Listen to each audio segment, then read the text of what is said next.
La parole est à Monsieur Philippe Gomez. Merci. Monsieur le Président, au lendemain d'un jour particulier dans l'histoire de notre Assemblée, je souhaiterais dire que la France des Outre-mer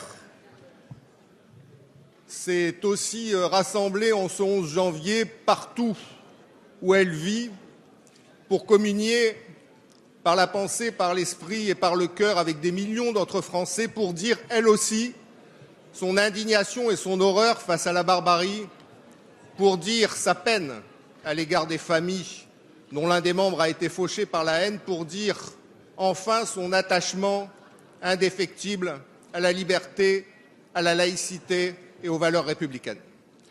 Ma question s'adresse à Madame la ministre de l'Outre-mer. Madame la ministre, le gouvernement de la Nouvelle-Calédonie est démissionnaire depuis maintenant 5 semaines et conformément à la loi, son rôle se limite à l'expédition des affaires courantes.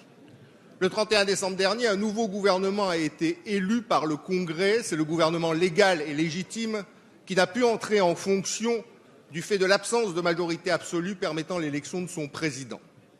Une paralysie des institutions en résulte et elle ne peut perdurer, d'autant plus qu'un parti politique en est à l'origine.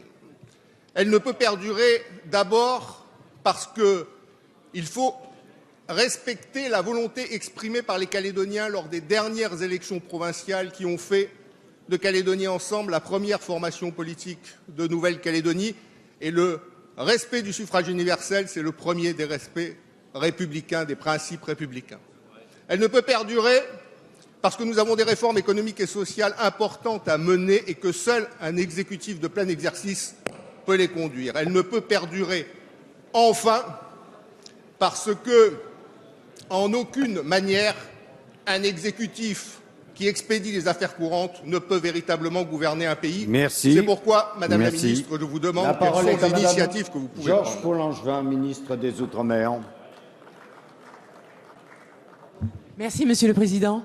Mesdames et Messieurs les députés, Monsieur le député Philippe Gomez, vous avez raison de souligner que dans tous les Outre-mer, des milliers de personnes se sont déplacées pour manifester leur émotion et leur solidarité suite aux graves événements qui ont affecté la nation.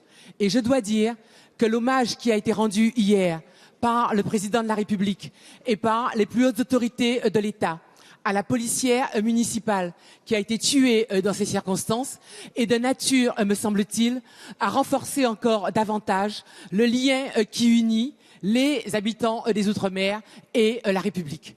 Ceci dit, sur la situation en Nouvelle-Calédonie, il est clair que nous ne pouvons pas nous satisfaire de ce qui existe.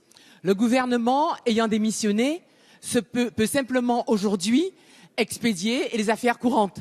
Par conséquent, il ne peut pas prendre à bras le corps les difficultés économiques et sociales considérables qui se posent en Nouvelle-Calédonie et il ne peut pas non plus travailler utilement pour préparer la sortie des accords de Nouméa.